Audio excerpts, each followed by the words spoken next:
You are now watching People's Opinions on Popular Topics. Well, to be honest, not really right now. Frogger, I hear, is the latest when I listen to the radio. He's definitely out. I started the 7th of last month protesting.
Check.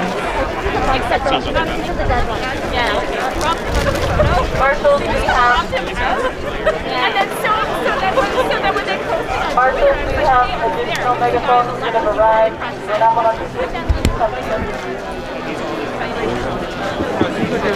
No, I know what you did. Check. Not an idiot. I'm like, no, that's not true. No, like I was standing right there. You literally put him there. So funny. I see him. Where is he? Check. Can you hear me at the back?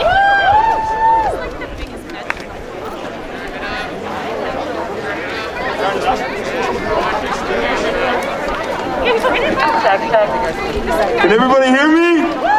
Make some noise! Alright, we're gonna get started very shortly, folks. Can I get Sam Hirsch? Sam Hirsch up here, please? Yeah, a little snappy. Hi guys. Alright. There he is. Okay. Look, I just want to say that I'm kind of third doggy around. I'm just going to follow.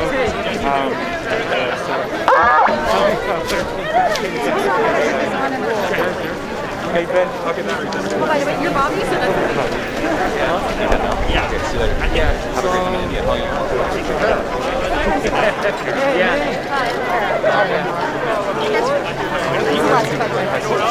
Check. Yeah, but I started drinking.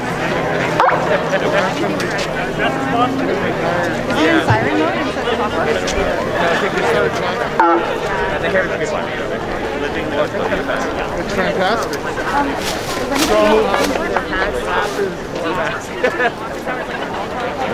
I've never used one.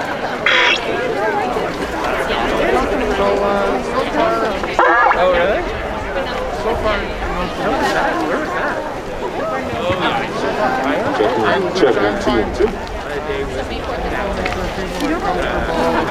How's everybody feeling? You with us? Alright, bonjour tout le monde. Welcome everybody to Community Solidarity's Ottawa's Accountability Rally and March. Bienvenue tout le monde à la marche de Solidarité Communauté Ottawa. My name is Alex Silas. I'm the Regional Executive Vice President for the Public Service Alliance of Canada here in the National Capital Region. Hi everyone, my name... Can you hear me?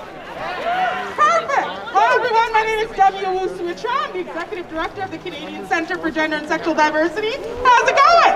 Woo! Before going any further, we want to acknowledge that we're currently gathered on unceded, unsurrendered lands of the Algonquin Anishinaabe people. We had planned to be joined today by Kitigan ZB Elder and Knowledge Keeper Claudette Commanda, but due to a family obligation, she was unable to join us today. But she sends us her words of encouragement and solidarity for today's rally. I'd like to, if I could, paraphrase the teaching that Claudette gave me once, which is that this area here, we may now call this Marion Dewar Plaza, we may call this City Hall, we may call this Ottawa, but really, all of this is Anishinaabe Aki.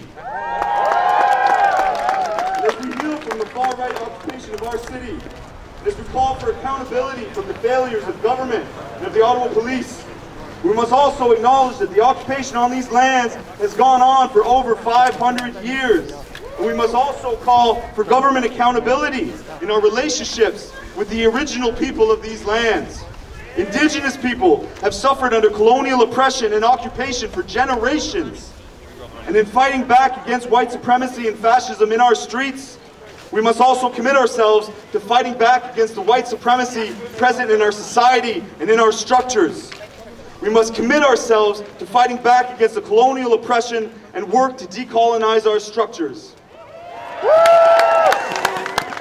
We have so much to learn from Kitigan ZB and all Indigenous nations that have survived hundreds of years of genocide and colonial violence. We stand with them today in solidarity, committed to making deep changes in our actions and attitudes to assure respect for their rights.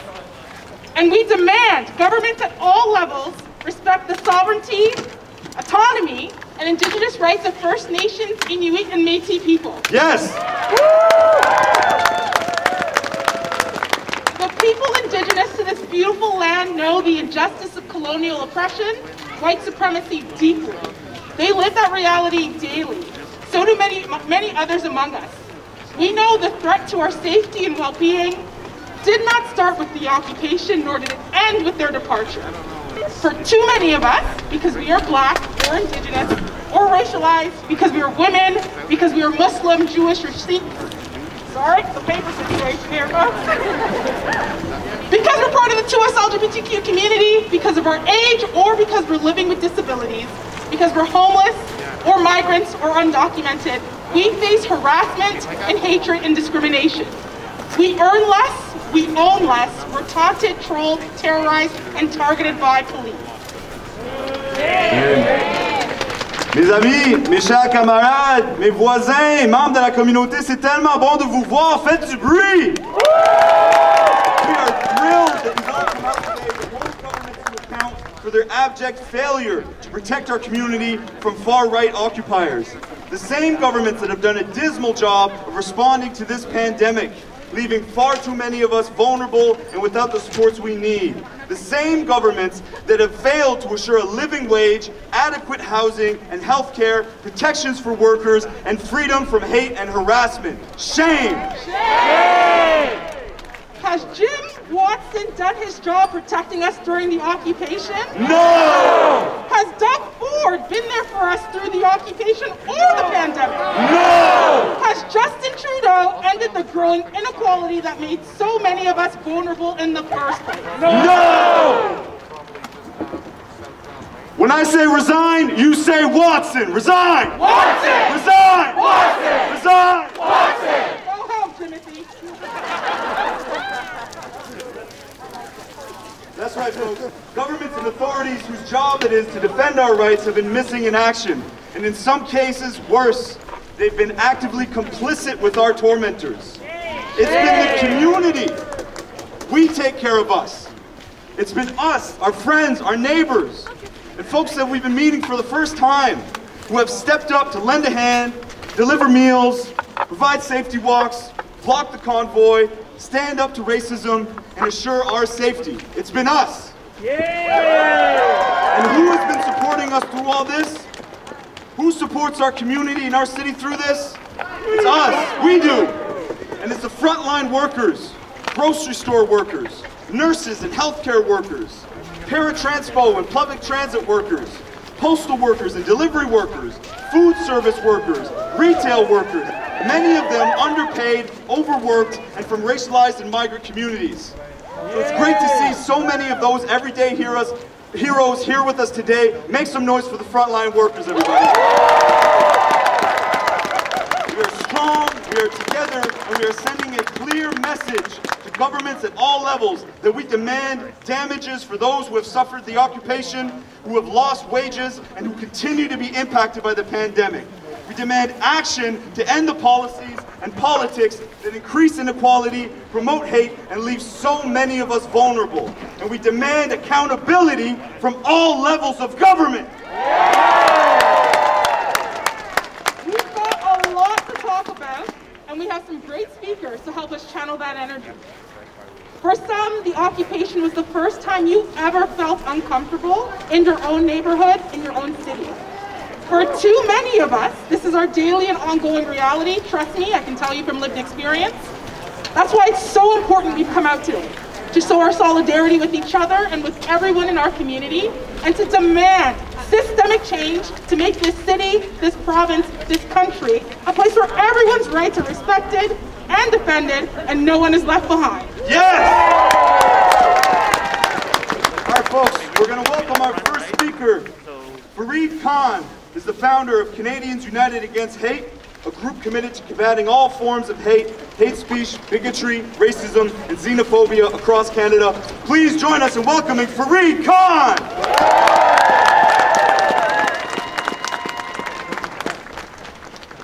Thank you, Alex, and thank you to the organizers of this event here today. I'm honored to be here to speak to you, and I would like to begin by saying Assalamu alaikum wa rahmatullahi wa barakatuhu. May the peace and blessings of God Almighty, the Creator, be upon all of you. These are words that I was not able to say at a planned event on January 29th. And the reason for that is because we have a crisis in this country. We have a crisis of political leadership. We have leaders who seem to have no clue what real leadership means when Canadians are under assault the way the citizens of Ottawa were during 3 weeks of an occupation that laid siege to this city. Shame! That lack of leadership affected me and other Muslims in Ottawa. We had planned to hold an interfaith event to mark the 5th anniversary of the day a white supremacist walked into a Quebec City mosque and murdered 6 Muslim men while they were worshiping because of an ideology of hate. The event was cancelled because white supremacists and Islamophobes who were part of the protest and occupation in Ottawa and the so-called Freedom Convoy had threatened violence. Our freedom to demonstrate peacefully was denied, and our rights were violated and stolen from us by these so-called protesters. We saw more lack of leadership in the days and weeks that followed by municipal leaders, the Premier of Ontario, and the federal government. Excuse me. Make some noise! They did nothing while white supremacists, neo-Nazis, racists, Islamophobes, anti-Semites, and anti-trans bigots occupied Ottawa and openly displayed their message and symbols of hate. That is unacceptable. And we saw, shame of shames, Conservative MPs, including the current Conservative leader Candice Bergen and Ottawa MP Pierre Poilievre, aid, enable, and support people promoting hate and calling for insurrection. How is that acceptable?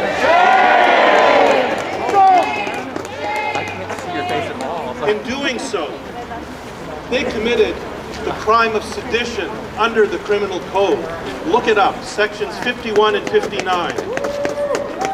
And what they did by supporting these protesters and occupiers, and they continue to do so today, was spit on the graves of Canadian soldiers who died fighting Nazis and fascism.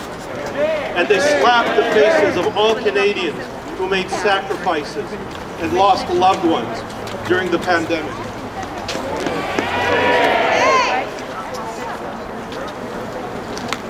I lost 3 members of my family to COVID-19. My aunt in Toronto died alone in a hospital with no family by her side at the early stages of the pandemic restrictions because they weren't allowing family to be with people in the hospital. The sense of anger and betrayal I feel toward the politicians who supported these protesters can't be described. Like thousands of other Canadian families, I wasn't able to be with my family when these members of our family died. I wasn't able to attend their funerals or mourn the way we normally do. We were all betrayed by political leaders who supported the protest and the occupation, and those who didn't defend our rights as they caved in to ignorant, hateful thugs who laid siege to this city.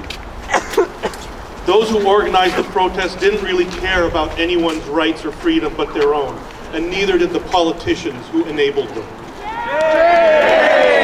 They didn't care that millions of Canadians made sacrifices to keep people safe and by getting vaccinated and abiding by pandemic restrictions.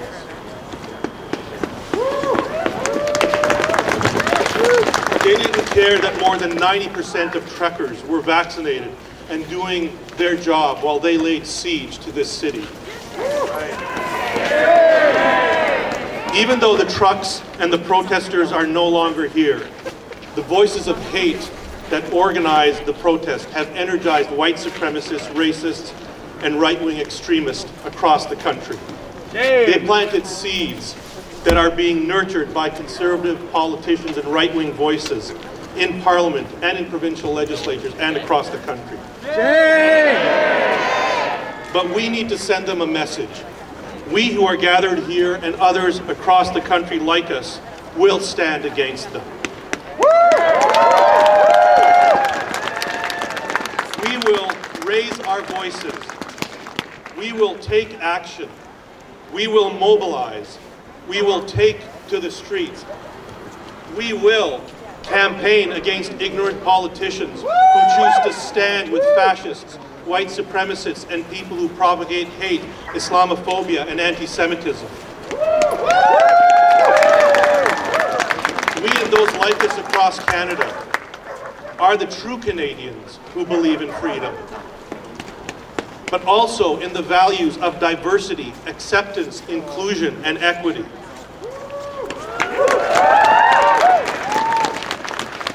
Our society speaks to us in many languages, but it only speaks in one voice. It's the voice that speaks in the language of compassion, the poetry of wisdom, and the authentic expression, collective expression of our soul.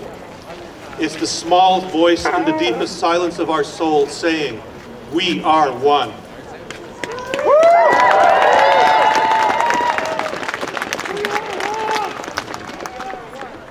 We are one. We are one. We are one. We are one. We are connected, regardless of our tribe, our skin, our belief, our language, our sexual identity, our ability, our nation, or our blood. We are one. And as one voice, we say to the politicians who failed the test of leadership and those who stood with and enabled people who promoted sedition and hate, we will not go quietly into the night. And we will not be silent as politicians sacrifice our rights and human dignity on the altar of political expediency. We are here, we are united, and our voice will be heard. Miigwech, thank you. Merci.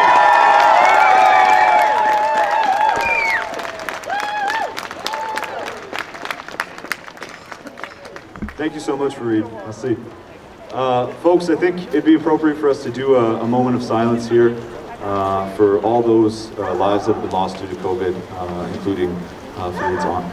So, your sister. So if we could all join us in a moment of silence.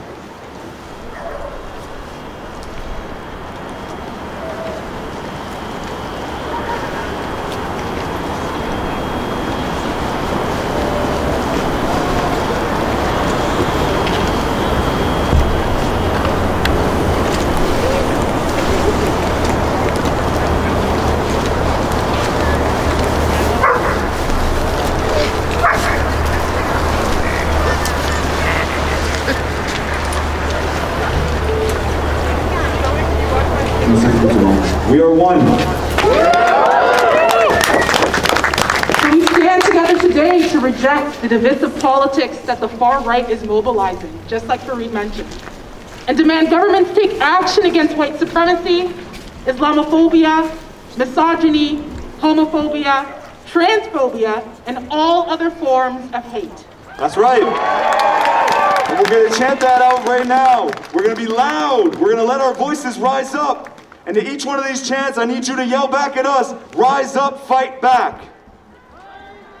Muslim lives under attack, what do we do? Rise up, fight back. Black lives under attack, what do we do? Rise up, fight back. Racialized communities under attack, what do we do? Rise up, fight back. Indigenous land defenders under attack, what do we do? Rise up, fight back. Frontline workers under attack, what do we do? Rise up, fight back. Women under attack, what do we do? Rise up, fight back. Queer and trans folks under attack, what do we do? Rise up, fight back. Immunocompromised folks under attack, what do we do? Rise up, fight back. What do we do? Rise up, fight back. What do we do? Rise up, fight back. Love it. When it comes to building community and putting our politics into practice, our next speaker is an inspiration. Is Roisin here yet? Yay! Roisin West is a campaigner, facilitator, and knowledge translator who uses their skills and lived experience to advocate for accessibility.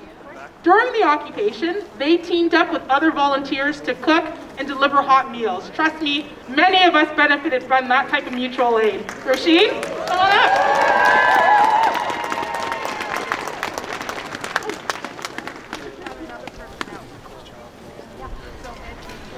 Hi, so the speech I'm going to give today is a little bit different than the speech I would have given last week because of some announcements that were made this week.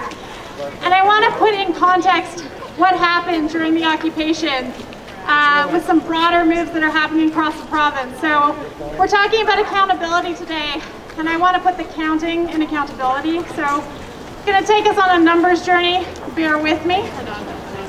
So back in 1990, Ontario, had 50,000 hospital beds that were staffed and in operation. But over the next 2 decades, subsequent provincial governments would cut that number by 38%. While our province's population would grow 28%. What that meant was that by 2019, Ontario would be tied with Mexico for the fewest number of acute care beds per capita in the world. It also meant that by 2019, Ontario had one of the worst occupancy rates in the world at 98%. And this was before a pandemic. So this is where my story begins. I'm happy to be here this weekend because it's an anniversary for me. 2 years ago today, or sorry, 2 years ago tomorrow, my appendix ruptured. And we had to go to 4 separate medical facilities before we could find one with the capacity to admit me. That is the healthcare system that we brought into a pandemic. There were no cases of COVID in any Ottawa hospitals yet, but we could not find a place to squeeze in an emergency surgery on a Saturday morning in the nation's capital.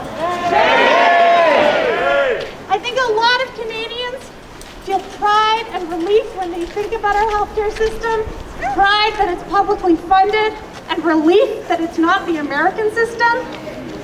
But I think those feelings prevent us from seeing the erosion that is happening to our services. And you know who does see that erosion and bears the burden of it? Chronically ill and disabled people. We pay out of pocket for services and treatments that have been cut and are no longer covered by OHIP. We wait with untreated illnesses for years on lists, waiting to see specialists. And now 58,000 people are waiting for surgery in this province due to provincial backlogs from the pandemic. And this brings occupation. When our city was overtaken by convoy participants, there was a real threat to the safety of disabled people. I heard about it when I delivered food. Every disabled person that I brought food to said that they were terrified, with many of them saying they had never been more scared in their entire life. While the immediate threat to our safety is gone, the sense of abandonment that I feel is still here, because this week, the Premier announced a plan to roll back all safety measures, including mask mandates. During the occupation, I could drive up to a grocery store and I would look through the parking lot to see if there were convoy trucks. And that's how I knew if I'd be safe inside. When mask mandates end, there will be no similar way for disabled people to look around and know if they will be safe inside a building. All bets are off. I spent the occupation feeding my neighbors when occupiers threatened our safety and our leaders abandoned us. But as of April, I don't know how I will get groceries or go about advocating because political leaders are still abandoning me and anybody with a chronic or high-risk condition. And the problem is, they don't have to be accountable to me because they have public support on their side. And this is where we get into the problem of thinking that the convoy was a fringe movement. Yes, they are the worst of it. But the problem is that a leisure poll conducted in February showed that 43% of Ontario residents think it's time to learn to live with COVID. Because according to them, it's time to move on. The percentage of people in Canada who think that the government should remove all restrictions related to the pandemic has reached an all-time high. Learning to live with COVID is coded language that means it's okay if disabled people die. Learning to live with COVID means a wait list of 58,000 surgeries is not long enough, and if we work at it, we can make it an even 100,000. Learning to live with COVID suggests that everyone else deserves a break, while disabled people can shelter in place indefinitely. It is hard to ask for accountability when your life isn't even factored into an equation, and if it is factored in, it is done so as an acceptable loss. I am asking everyone here today to show up for the disabled people in your lives. Keep masking. Keep your distance. Advocate for the short and medium-term goals of maintaining safety protocols. Advocate for the long-term goals of restoring healthcare funding. And while I have not mentioned it, I will ask you to support raising ODSP rates, which have left people in abject. Disability is neither a moral failing nor is it a weakness. And it is time that we start being equally accountable to the disabled members of our community. Thank you.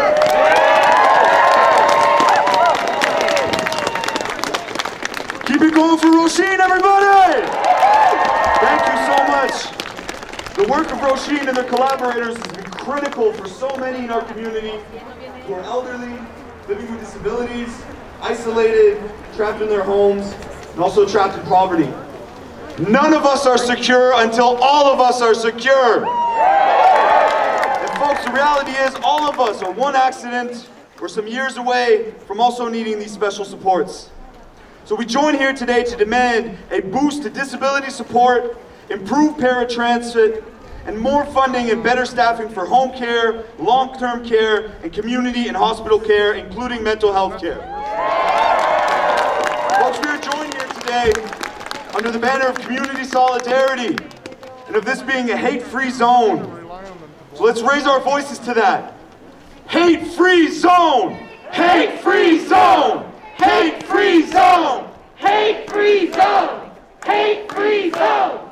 Hate-free zone! Et en français aussi. Zone libre de haine! Zone libre de haine! Zone libre de haine! Zone libre de haine! Zone libre de haine! Make some noise, faites du bruit tout le monde!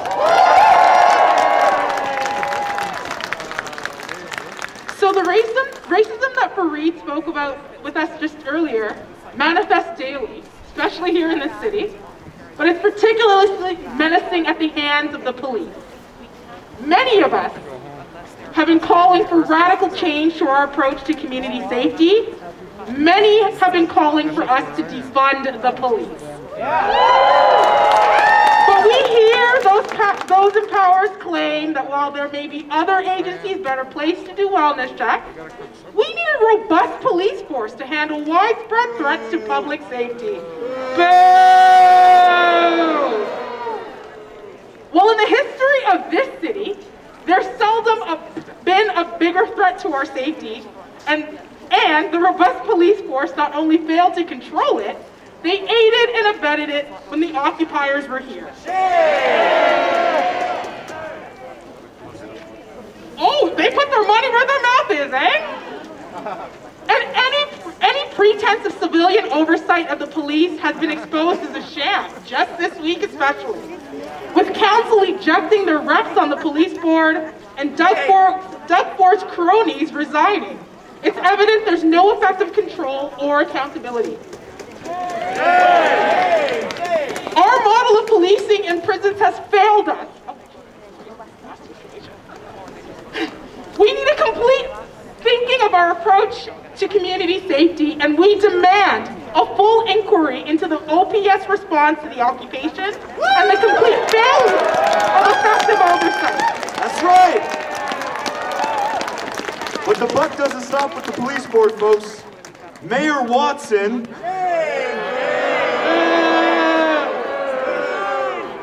when I say resign, you say Watson. Resign! Watson! Resign! Watson! Resign! Watson! That's right. Mayor Watson and much of City Council have also let us down. The lack of leadership, urgency, and empathy with the residents and workers the most affected by the occupation is shameful. But it's not surprising. This is the same council, the same mayor that sleepwalked through the housing crisis, through the climate emergency, the LRT debacle, and the accessibility gap for so many in our community. All the while keeping their developer friends very happy, while ignoring the public interest. We're really proud of some of the community groups, who've been really trying to put pressure on City Council and Jimothy for better change. And here to talk about the vacuum of leadership in City Hall and what we can do about it is Glennis from Horizon Ottawa.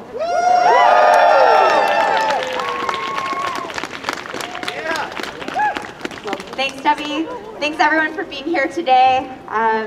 My name is Glennis Egan, and I'm speaking on behalf of Horizon Ottawa, but also as a resident of downtown who felt immensely betrayed, like I'm sure all of you did, in the wake of the so-called Freedom Convoy in the past several weeks.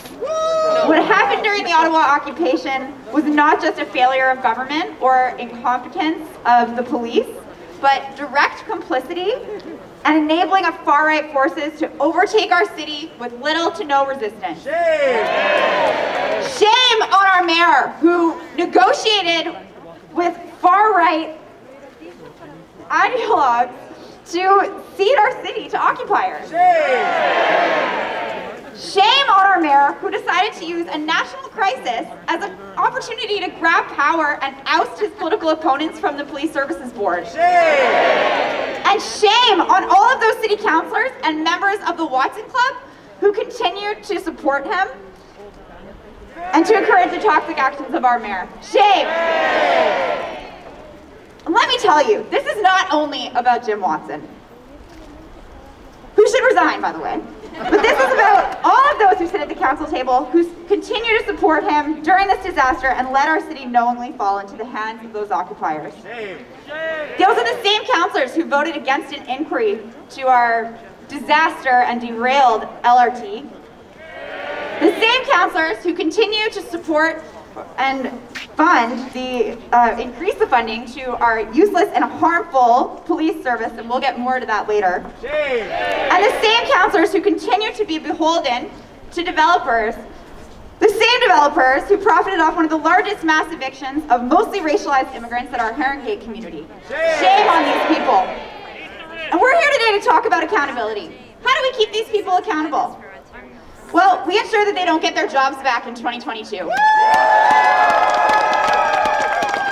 we do that by doing things like we're doing today. By organizing, talking to your neighbors about what's possible when we work together to elect people who care about our city and not just about the profits of wealthy and well-connected people. Now, on to the Ottawa Police for a few minutes before I wrap up, and many folks have spoken about this already today and are better placed to speak about it to me, but you know, many people across the city were shocked when police did nothing when the convoy walked in here. And they continue to be shocked as we learn with the complicity of those in power with this convoy.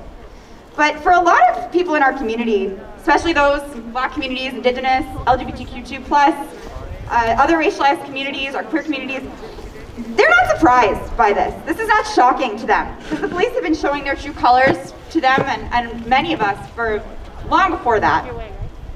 Like when police brandished bracelets in support of Constable Daniel Montesson, who murdered Abdir and Abdi in broad daylight in Hindenburg.